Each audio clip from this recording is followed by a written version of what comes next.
Suatu hari Nabi SAW waktu umur 12 tahun. Setelah 4 tahun tinggal bersama Abu Talib, tepat umurnya 12 tahun, Abu Talib pada saat itu akan mengadakan perjalanan ke negeri Syam di utara Jazirah Arab, ingin mengadakan perjalanan perniagaan. Coba bawa barang dagangan dari Mekah ke negeri Syam gitu. Lalu yang terjadi apa? Nabi SAW waktu umur 12 tahun, tidak tahu apa sebabnya, tiba-tiba bergantung pada baju Abu Talib dan maksa untuk ikut. Dan tidak mau melepaskan pegangan baju kepada pamannya Abu Talib, sampai Abu Talib akhirnya membawa Nabi SAW keluar kota Mekah. Tapi ini ada hikmah ya. Saat tiba di negeri Syam, Abu Talib bersama kafilahnya sempat istirahat di depan sebuah gereja Nasrani. Dan pada saat itu ada sebuah keanehan sedikit terjadi. Apa itu? Waktu Abu Talib lagi jalan kafilahnya, ada satu pendeta yang kebetulan melihat dari jendela, dari dalam gereja, itu ternyata tiap kafilah lewat selalu diperhatikan. Dan memang ada maksudnya dia mencari tahu ini. Karena kafilah-kafilah semua dari Jazirah Arab datang.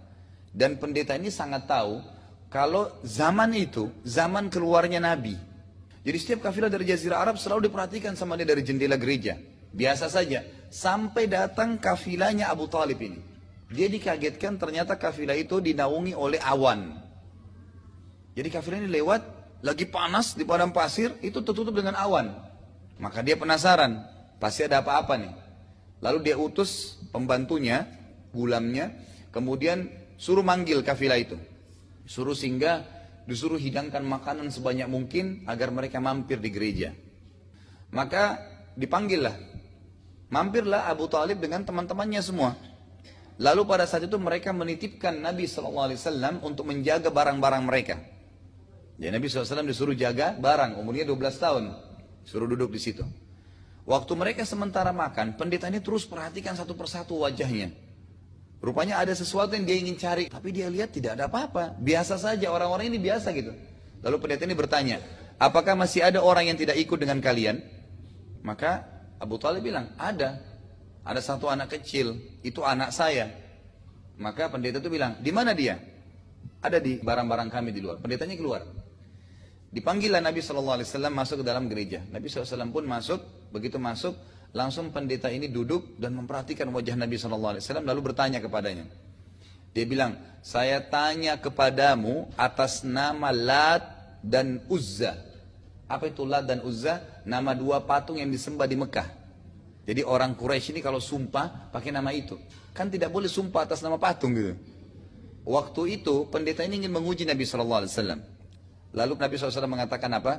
Jangan engkau sebutkan nama kedua benda tersebut karena itu sesuatu yang sangat saya benci. Nabi SAW memang dari kecil tidak pernah sembah berhala gitu. Lalu pendeta ini penasaran. Ditanya lagi, mana ayahmu? Nabi SAW mengatakan, ayah saya sudah meninggal. Ibu kamu di mana? Ibu saya sudah meninggal. Ditanyalah beberapa pertanyaan. Sampai akhirnya dia mengatakan, hai anak kecil, kata pendeta ini, apakah engkau mengizinkan aku untuk melihat pundakmu? Maka Nabi SAW mengatakan, silakan. Dibuka baju Nabi SAW, di pundak sebelah kanannya, itu ada seperti daging yang muncul, berbentuk seperti hati, itu dikerumuni dengan bulu-bulu tebal, lebat. Semua Nabi punya itu. Itu namanya simbol kenabian. Di pundak sebelah kanan, daging seperti muncul, warna merah, dipenuhi dengan bulu, dan itu semua Nabi punya itu. Waktu pendeta ini lihat, langsung dia kaget dan mencium Nabi SAW. Memegang tangan Nabi SAW lalu dibawa ke tempat Abu Talib sama teman lagi makan. Ditanya, siapa anak ini? Dia ingin pancing gitu. Abu Talib bilang, ini anak saya. Kata pendeta itu, tidak mungkin anak ini punya ayah. Anak ini meninggal ayahnya waktu umurnya masih 6 bulan di perut ibunya. Pendeta itu tahu rinciannya bukan dari Nabi SAW. Dari kisah sebelumnya dia sudah tahu kisah Nabi yang akan keluar itu. Ayahnya meninggal waktu masih umur 6 bulan di perut ibunya. Ibunya meninggal pada saat dia umur 6 tahun. Disebutkan kisah Nabi SAW. Lalu Abu Talib heran. Dari mana anda tahu? Langsung dia mengatakan, anakmu ini akan menjadi Nabi nanti. Bawa pulanglah dia ke Jazirah Arab. Karena kalau orang Yahudi tahu dia keluar dari orang-orang Arab, maka pasti akan dibunuh.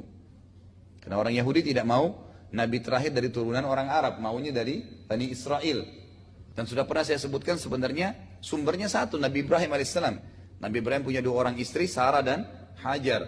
Sarah punya Ishak dan Hajar punya Ismail. Nah, dari Ismail ini turun Nabi Muhammad SAW. Nah, dari Ishak ini ada Yakub. Yakub ini nama lainnya dia Israel.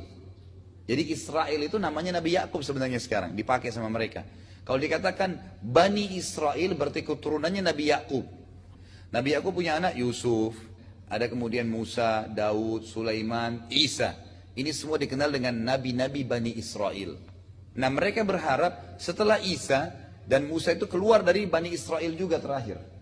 Ternyata keluar dari turunan Nabi Ismail. Dan orang-orang Yahudi ini tidak mau masuk Islam hanya karena fanatisme buta, kejahilan. Kalau anda tanya orang Yahudi kenapa tidak beriman, mereka bukan mengatakan Islam tidak benar. Karena Muhammad itu keluar dari turunan Ismail. Ismail itu ibunya dulu Hajar. Hajar itu bekas budak. Fanatisme yang tidak perlu gitu. Baik, intinya adalah pada saat itu Abu Talib akhirnya membawa pulang Nabi SAW buru-buru ke Mekah karena percaya dengan apa yang disampaikan oleh pendeta tersebut. Termasuk juga sebelum fase kenabian, Nabi SAW pernah dibawa oleh Abu Talib begitu balik ke Mekah. Beberapa waktu kemudian ada banyak peramal-peramal yang datang. Peramal-peramal ini umumnya semua menggunakan jin. Mereka sering menerka-nerka, jadi ada jasa peramal istilahnya. Jadi mereka sering, peramal-peramal ini berkelompok datang ke satu kota, misalnya kota Mekah, nawarin jasa nih. Jadi kalau mereka sudah datang di satu tempat, misalnya di jalan raya ini, nanti orang-orang pada datang ngeramalin anaknya, ngeramalin dirinya, ngeramalin nasibnya, dan ini semua tidak boleh. Nabi SAW larang dalam Islam, tidak boleh kita meramal nasib kita. Bukan cuma meramal, mendatangi peramal saya sudah dilarang.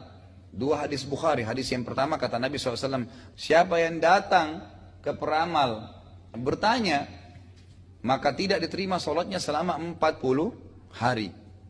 Maksudnya 40 hari ini bukan 40 hari yang akan datang, tapi yang lalu.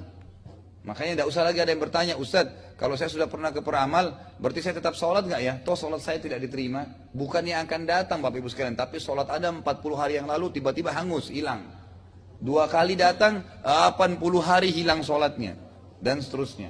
Bukan yang akan datang. Lalu kata Nabi SAW dalam hadis Bukhari yang lain, siapa yang mendatangi peramal, bertanya dan percaya. Tadi itu tidak percaya ya, cuma iseng-iseng aja nanya. Ini yang kedua, bertanya dan percaya, maka dia telah kafir terhadap apa yang diturunkan kepada Muhammad SAW. Artinya tidak boleh sama sekali ke peramal, cukup angkat tangan ke langit, berdoa kepada Allah, selesai. Itu konseptualnya. Tapi ini kisah sebelum Nabi SAW diutus. Peramal-peramal ini datang mereka pakai jin. Dan setiap orang masyarakat Mekah waktu datang peramal itu menanyakan kepada anak ini, anak saya bagaimana. Nah, Abu Talib ini sempat membawa Nabi SAW kepada pimpinannya peramal itu. Dukun yang punya jin banyak gitu. Waktu dia lihat Nabi SAW, dia melotot melihat Nabi SAW gitu. Lalu dia bilang sama Abu Talib, tunggu, tahan anak ini di sini, sebentar. Dia rupanya pergi, kemungkinan besar kata pak ahli sejarah, dukun ini konsultasi dengan jinnya. Dia pergi, kemudian dia kembali. Abu Talib waktu lihat kejadian tersebut, belum pernah peramal lakukan kegiatan itu. Biasanya langsung dia tebak, orang ini begini nanti, umur begini akan terjadi begini. Karena jinnya yang menyampaikan. Maka apa yang terjadi? Abu Talib membawa lari Nabi SAW. Keluar dari situ, peramal itu kembali mengatakan dengan suara keras, mana anak tadi di sini itu? Anak itu nanti akan punya peran yang sangat besar menguasai dunia ini. Jadi kata peramal itu. Tapi Abu Talib sudah sembunyikan. Ini diantara kisah yang diangkat oleh para ahli sejarah.